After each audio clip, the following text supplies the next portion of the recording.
Merci à tous de regarder Héritage Télévision. C'est la grande édition du journal. Voici le titre. À Bukavu, 9 morts, dont 6 assaillants et 3 éléments de l'ordre. Tel est le bilan provisoire dressé par le gouverneur de la province du Sud Kivu après l'incursion de forces négatives dans cette province la nuit de mardi à ce mercredi. Et puis, dans la province de l'Ituri, des corps en décomposition ont été découverts dans 2 localités à Mambasa après les tueries le lundi dernier des civils dans les localités de Makumo et Lukaya. L'actualité ici, à Lubumbashi, quelques stations-service n'ont pas fonctionné ce mercredi 3 novembre comme c'était le cas hier mardi. Par contre, dans certains endroits de la ville, la situation est redevenue à la normale concernant le prix du transport en commun qui avait connu une hausse le mardi 2 novembre. C'est tout pour les titres. Bienvenue à tous sur la télévision à grande vision. À la une de l'actualité, 9 morts dont 6 assaillants et 3 éléments de l'ordre. Bilan provisoire dressé par le gouverneur de la province du Sud Kivu après l'incursion de forces négatives dans la ville de Bukavu la nuit du mardi à ce mercredi.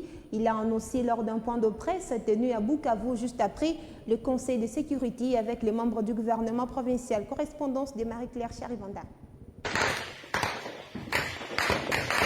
C'est après une matinée sous une pluie de crépitements de balles que la situation sécuritaire a connu un accalmie dans la ville de Bukavu. Les bilans présentés par le gouverneur des provinces fait état de 6 rebelles neutralisés, 4 touchés et 36 capturés. Du côté de l'armée loyaliste, on déplore la mort de 2 militaires FARDC et un policier tombé sur les champs d'honneur, ainsi que 14 armes récupérées. À l'issue de ces affrontements que vous avez tous constatés tout au long de cette nuit, le crépitement des balles. Dans ces affrontements, on a tué 6 assaillants, 4 blessés, 36 assaillants capturés. On a récupéré 14 armes de guerre. Et malheureusement, de notre côté, nous avons perdu 3 hommes, des FARDC et un de la PNC.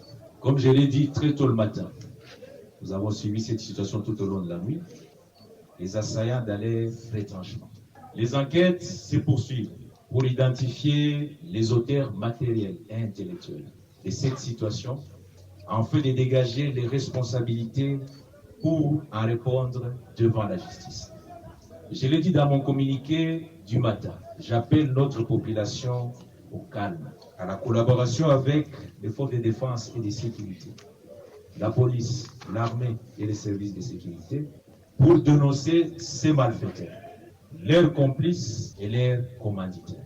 Et surtout, dans le calme, de vaquer à leurs occupations habituelles. Au cas où vous n'êtes pas tombé. Signalons que, d'après les palabres, des civils auraient perdu la vie des suites de balles perdues lors des échanges de tirs entre les forces loyalistes et les assaillants. Une confirmation qui n'a pas été donnée par l'autorité provinciale, y compris l'identité des victimes. De Bukavu, Marie-Claire Chabiranda pour la radio Héritage TV. Merci à vous Marie-Claire Charibanda pour toutes ces explications. Restons toujours dans la partie est de la République où la situation sécuritaire reste précaire sur l'ensemble du groupement Bangouli après les tueries le lundi dernier des civils dans les localités de Makumo et Lukaya dans la chefferie des Baliba Babombi, territoire de Mambasa. Le bilan provisoire de cette attaque était jusque-là des morts. 4 nouveaux corps de civils ont été découverts le mardi soir dans le village situé dans la partie nord-ouest de Makumo à la suite d'une attaque des combattants de Force démocratique alliée ADF. L'attaque avait ciblé un véhicule de la société Brassimba qui provenait de Beni pour l'Ituri au village Lukaya, localité située près justement de Makumo dans la chefferie des Baliba Babombi en territoire de Mambasa. Tout à fait autre chose à présent dans ce journal, le président en exercice de l'Union africaine, le président de la République démocratique du Congo, Félix-Antoine Tshisekedi, à l'heure de la COP26 au Royaume-Uni, présenté l'importance du bassin du fleuve Congo et a plaidé par la même occasion pour l'équilibre climatique mondial. Un discours interpellant pour les pays pollueurs de grande puissance, estime en tout cas Frédéric Amani, chercheur en relations internationales. Israël Mteba nous en fait le point. Dans son adresse aux travaux de la 26e conférence des Nations Unies sur le climat COP26, le président en exercice de l'Union africaine et président de la République démocratique du Congo, Félix Tshisekedi, a présenté l'importance du bassin du Congo ainsi que des forêts, avant de plaider pour l'équilibre climatique mondial et l'atténuation des risques liés à la déforestation. Plusieurs résolutions ont été retenues. Cependant, les promesses faites lors de la 21e conférence ont paru non tenues. Frédéric Amani, expert des questions internationales, voit dans le discours du président de l'Union africaine une interpellation capitale pour les grandes puissances qui polluent la terre. Le discours du président Félix comme président en exercice de l'Union africaine qui a parlé au nom de l'Afrique lors de cette COP26, c'est le moment d'interpeller non seulement les dirigeants africains à mettre en place des politiques publiques qui peuvent aider leurs États à s'en sortir, mais aussi la communauté internationale et plus particulièrement les grandes puissances qui polluent l'environnement à respecter, que ce soit l'accord de Paris, vous avez parlé de la COP 21, et aussi cet accord de la COP 26 pour qu'ensemble nous puissions protéger notre maison commune qui est la terre. Le président Félix Tshisekedi a présenté son pays, la République démocratique du Congo, comme pays solution face aux problèmes environnementaux. Frédéric Amani suggère le travail de politique publique efficace pour l'intérêt mondial. En montrant que la RDC aussi peut être un pays solution aux effets du réchauffement climatique, ce qui est une bonne chose, et que je voudrais que la RDC, notre pays, travaille par des politiques publiques efficaces pour que, effectivement, la RDC offre cette solution non seulement à son pays, mais aussi dans la sous-région des Grands Lacs, pourquoi pas en Afrique et dans le monde, au regard des potentialités, au regard de la faune, au regard des flores, au regard des forêts qui sont, n'est-ce pas, en RDC. Le discours du président de la République, Félix Tshisekedi, est intervenu le mardi 2 novembre sur l'accélération de l'adaptation en Afrique, COP26. Parlons à présent de l'actualité dans la province du Haut-Katanga. Les dossiers fonciers, toujours au cœur des conflits à Lubumbashi, sur base d'une motion lors de la récente plénière à l'Assemblée provinciale. Une séance de travail a vécu ce mercredi 3 novembre dans la salle VIP sous la houlette du rapporteur Thomas Loupata, le chef des divisions du cadastre accompagné des services techniques. Le rapporteur de cet organe délibérant, Thomas Loupata, nous présente ici l'essentiel de leurs échanges dans ses propos recueillis par Nathalie Mwanza et Prince Moutoka. Sur base d'une motion qui a été soulevée lors d'une de nos récentes plénières par un de nous, il a été fait mention d'un conflit foncier qui est de nature à pouvoir exacerber le climat. C'est ainsi que nous avons pris le problème entre nos mains pour savoir faire intervenir différents acteurs sur le plan technique afin et différents protagonistes cités dans ces litiges-là fonciers afin de pouvoir pacifier le climat au regard de tous les éléments qu'on devait avoir. Alors c'est comme ça que nous avons été ensemble avec les parties litigantes ainsi que les techniciens à la matière, conservateurs et chefs des divisions du cadastre, ainsi que leurs hommes de terrain, pour pouvoir d'abord discuter et éventuellement organiser une descente qui pourra nous permettre de trouver une issue par rapport au dossier qui nous a été soumis en plénière. Sur ce même chapitre, la mairie de Lubumbashi a démoli une dizaine de maisons érigées dans la concession Tchamalale. Les occupants des constructions détruites n'en reviennent pas. Ils qualifient cette opération d'illégale et appellent à l'implication des autorités compétentes. Mandela Longa nous en dit plus. Dans cette concession de Tchamalale, c'est le chaos. Dès les premières heures de la journée de ce 3 novembre 2021, des agents de la mairie de Lubumbashi procèdent à la démolition d'une dizaine de maisons construites dans cette concession disputée entre des personnes qui se réclament villageois de Tchamalale à l'archidiocèse catholique de Lubumbashi. Au regard impuissant des propriétaires qui y ont construit, la tractopelle de l'hôtel de ville met à terre murs et toitures. L'opération aura duré le temps qu'un ordre venu de nulle part a demandé sa suspension. Scandale, crient les organisations de défense de droits humains. La mairie n'a aucun pouvoir de donner ordre de démolir alors que le dossier est encore pendant en justice, s'insurge maître Omer Mangolé. Cette démolition s'est passée en violation de la loi. Le maire de la ville a été convoqué la semaine dernière sur le communiqué qu'il avait passé dans l'intention de cette démolition. Et jusque-là, le tribunal n'a pas encore dit quoi que ce soit pour dire qu'il a l'autorisation ou pas d'autoriser la démolition. Mais dans l'entretemps, étant un homme qui viole la loi, l'article 151 de la Constitution interdit à l'exécutif, commençant par le chef de l'État jusqu'à n'importe qui se trouve dans l'exécutif, de ne pas poser un acte quelconque tant qu'il n'y a pas encore eu de décision de la justice. Et s'il reste impuni, nous disons que dans ce pays, l'impunité fait encore la loi. Détruire les maisons des gens comme ça, des gens, des pauvres, des démunis, qui se sont donnés corps et âme, en tout cas, nous ne pouvons pas accepter cette façon de faire. Nous sommes là. Il y a un jugement, avant de dire droit, qui oppose l'Église catholique aux villageois de Tchama-La-Lé. Et cet avant de dire droit est très clair. Il dit que cet espace est appelé non conflictuel.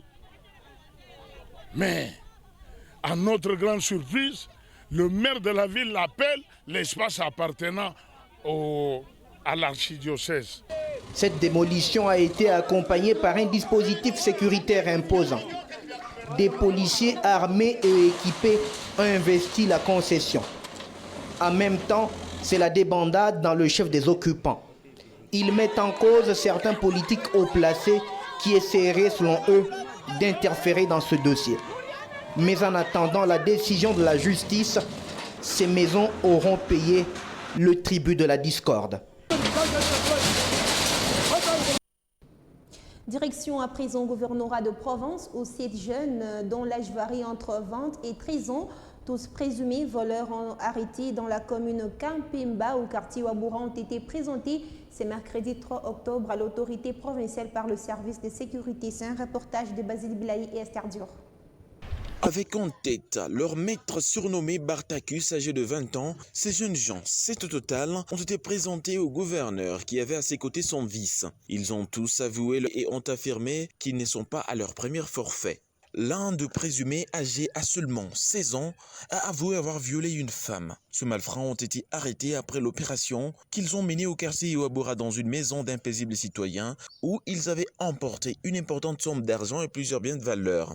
Jacques Aboulakato a saisi de l'occasion pour inviter le parent à bien éduquer leurs enfants et condamne avec la dernière énergie le comportement de ces jeunes qui seront transférés devant les instances judiciaires appropriées. Le gouverneur de province rassure par ailleurs que tous les mécanismes sont mis en place par le gouvernement provincial ensemble avec le service de sécurité pour protéger les personnes et leurs biens. Nous constatons avec regret, avec amertume, la présence de ces jeunes gens qui constituent une des bandes qui opèrent ici à Lubumbashi et qui ont comme objectif de voler, de violer. Et ça, c'est des choses qu'on ne sait pas accepter. C'est comme ça qu'on a mis assez de vigilance pour qu'on arrive à mettre la main sur ces groupes. Coup de chapeau à nos services et nous mettrons ces enfants à la disposition de la justice pour lire le droit. Munis d'armes blanches, ces jeunes bandits cassaient de vitres et menaçaient de mort la population à travers leurs fenêtres pour arracher de biens de valeur. Je l'ai annoncé dans le titre, à Lubumbashi, quelques stations-service n'ont pas fonctionné. C'est mercredi et 3 novembre, comme c'était le cas hier mardi. Par contre, dans certains endroits de la ville, la situation est redevenue à la normale concernant le prix du transport en commun qui avait connu une hausse le mardi 2 novembre. C'est un constat de notre reporter Pierre Kaboué. À notre arrivée dans certains endroits de la ville de Lubumbashi, chef-lieu du Haut-Katanga, la fermeture des stations poursuit son bonhomme des chemins. Encore ce mercredi 3 novembre 2021. Alors que la journée du mardi a été fatale, pour certains, c'était une vraie panique dans certaines stations où des conducteurs et motocyclistes avaient envahi des endroits de vente de carburant afin de s'en procurer. Mais la carence était persistante, ayant également conduit à la hausse du prix du transport en commun qui a été réduit dans la soirée. Ce matin, malgré la non-ouverture, quelques agents vendeurs du carburant ont été présents dans certaines stations, munis de leur uniforme, mais sans reprendre leur activité normale, en dépit de la fermeture progressive des stations-service dans une ville où un quart de la population utilise des véhicules pour des tâches quotidiennes. Ces basculements brusques peuvent entraîner des perturbations économiques pour certains opérateurs économiques et des pertes peuvent s'enregistrer de revenus de taxation dans le fonds du trésor public, dont la décantation de cette situation envisagée permettra d'éviter le pire sur l'économie du pays qui demeure toujours instable depuis des années. Tout à fait. Autre chose à présent, le ministre national de l'économie a décidé de retirer du marché des consommations le jus de marque CRS Pomme. Face à cette décision, l'économiste Prince Kitungwa s'est dit satisfait. Il estime qu'il est temps pour la République démocratique du Congo de consommer les produits locaux. Il s'exprime dans ses propos recueillis par Mandela Longa. Nous sommes parmi ceux-là qui se plaignent que nous avons une économie extravertie, c'est-à-dire tournée vers l'extérieur. Est-ce que vous connaissez que chaque fois quand nous importons du jus, nous sommes en train de perdre les devises? Or, ce qui fait la force de la nation, c'est la production locale. Parce qu'avec la production locale, nous sommes en train de protéger nos économies, c'est-à-dire notre matelas de devises.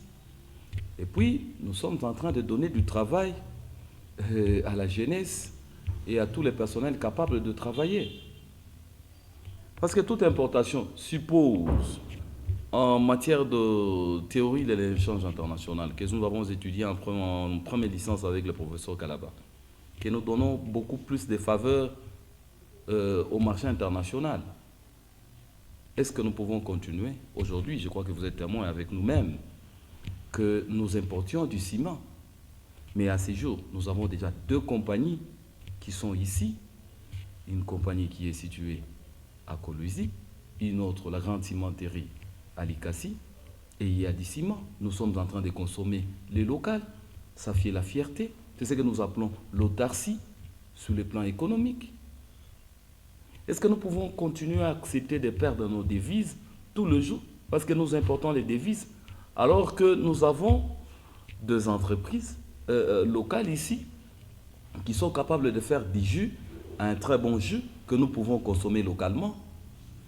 Je crois que moi je suis en train de donner raison aux législateurs pour l'interdiction de ces jus parce que nous avons des entreprises ici qui font des jus.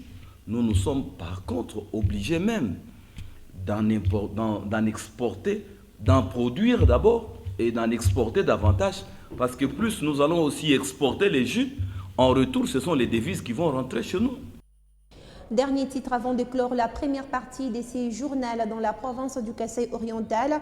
Au lieu de mettre fin aux érosions en Bujima et les travaux du projet Chile-Gelou en ont créé d'autres. C'est ce que pensent les militants de la Lucha de cette ville. Ces derniers ont manifesté ce mercredi dans les rues de la ville pour exprimer leur ras-le-bol et exiger des explications. Quelle est la situation réelle sur terrain? Les détails avec notre correspondant sur place, Franck Mbambi. Constituée essentiellement de routes en terre, la voirie du chef-lieu du Kasaï oriental ne résiste pas, même à une moindre pluie. Quelques axes routiers en cours de modernisation dans le cadre du projet Chile-Gelou ne sont pas épargnés. Le cas notamment de l'avenue Lusambo dans la commune de la Kanchi. Ici, à chaque pluie, se forment bourbiers et flaques d'eau, rendant du coup la circulation presque impossible. Vous voyez les constructions qui sont là sont en danger. La route n'est pas praticable. Il faudrait qu'il y ait le passage normal des engins et des passagers qui font le pied. Voilà, c'est difficile pour nous de traverser avec les véhicules, soit les motos. Vous avez vu, là-bas, j'ai connu une moto, une maman et les chauffeurs sont tombés dans la boue. C'est pratiquement impossible. Les assainissements construits le long de cette route qui mène à l'aéroport de Bipemba attendent d'être reliés les uns aux autres pour recueillir les eaux et les acheminer vers l'exutoire. Cet habitant de Mbujimaï ne cache pas son mécontentement. Ça, c'est quel pays ça? Comment peut-on souffrir de la sorte? De routes détériorées et des érosions partout. Que ferons-nous avec ces pluies abondantes? Tout en exhortant l'OVD et Grexet à remédier à cette situation, la société civile du Kasaï oriental salue la qualité des ouvrages d'assainissement construits jusqu'ici dans la ville. Qui est en train de se faire, je vois que c'est solide, c'est vraiment, ça répond aux normes de tous ceux qui ont fait ce métier-là. Parce que n'eût été cette solidité-là, avec autant de pluies qui se multiplient, il y aurait déjà effondrement des murs ça et là. D'ici mai 2022, Mbujimaï devrait disposer de 25 km de routes modernes, une réalisation estampillée. Félix Antoine Tshisekedi. Avant de prendre la revue de presse, place à présent, on rappelle le titre. À Bukavu, 9 morts dont 6 assaillants et 3 éléments de l'ordre, tel est le bilan provisoire dressé par le gouverneur de la province du Sud Kivu après l'incursion de forces négatives dans cette ville la nuit du mardi à ce mercredi. Et puis, dans la province de l'Ituri, des corps en décomposition ont été découverts dans deux localités à Mombasa après les tueries le lundi dernier des civils dans les localités de Makumo et Lukaya. Ici, à Lubumbashi, quelques stations-service n'ont pas fonctionné. C'est mercredi 3 novembre, comme c'était le cas. Par contre, dans certains endroits, la situation est redevenue à la normale concernant le prix du transport en commun qui avait connu une hausse le mardi 2 novembre. Il est déjà avec moi sur ces plateaux, je les reçois dans un instant.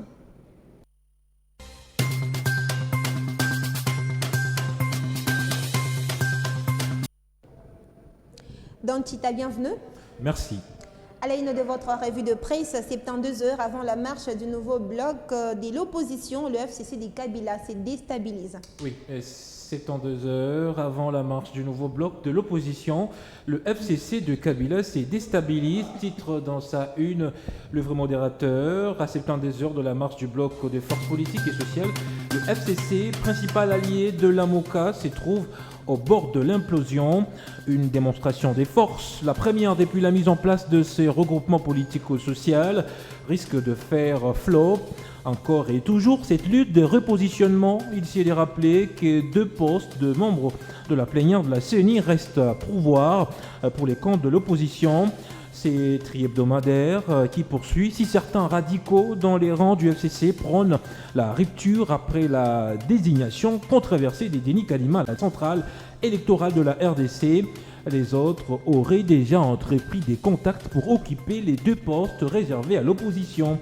Le drame pour l'ancienne plateforme fidèle à Kabila, c'est Raymond Chibanda, président de la cellule des crises désigné par la conférence de président de cette structure et avalisé par les sénateurs à vie Joseph Kabila. Sur ces mêmes sujets, la prospérité écrit « FCC, la cellule des crises désavouée, va-t-on vers l'éclaboussement du Fonds commun pour les Congos ?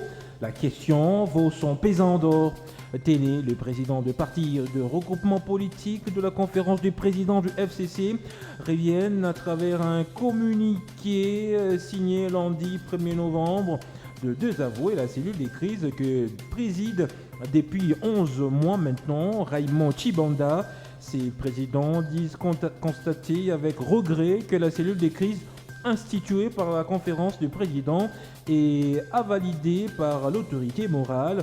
Son Excellence Joseph Kabila Kabange en décembre 2020 vient de totaliser 11 mois sans rendre compte du travail pour lequel elle a été mise en place.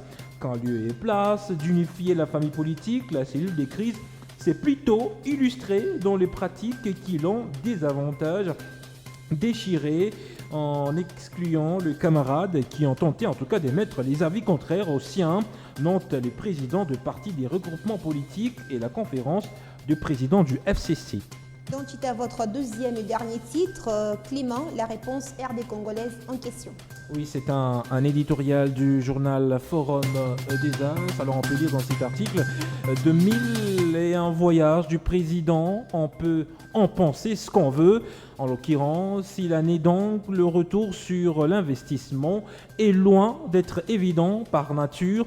Un déplacement présidentiel coûte cher, essentiellement en raison des contraintes sécuritaires quand on y ajoute des pratiques bien de chez nous qui consistent à embarquer les applaudisseurs, des flageoyeurs et bref, des courtisans. La délégation devient éléphantesque, mais aucun Congolais a fait de l'enjeu climatique existentiel dans toutes les exceptions du mot, ne saurait reprocher à notre Fachi national de s'être rendu à Glosworm. Pour le coup, Félix-Antoine Tshisekedi n'a même pas besoin de sa casquette de président de l'exercice de l'Union africaine pour continuer à la grande messe de la métropole écossaise en matière des pourvoyeuses de réponse aux défis des dérèglements climatiques et de la transition énergétique. La RDC est sans doute l'un des pays phares du sommet des Glosworm, pas d'antidote en tout cas au réchauffement climatique.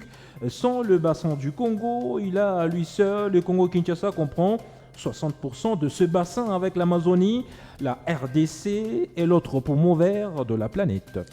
Une revue de presse signée Donchita. Merci et à très vite. Merci à vous. Mesdames, Messieurs, c'est également la fin de cette édition du journal préparé par l'ensemble de la rédaction. Merci à tous de l'avoir suivi partout à travers le monde. N'attendez pas d'être heureux pour sourire, souriez plutôt afin d'être heureux. Je vous retrouve très prochainement sur la même chaîne avec le même réel plaisir. À bientôt.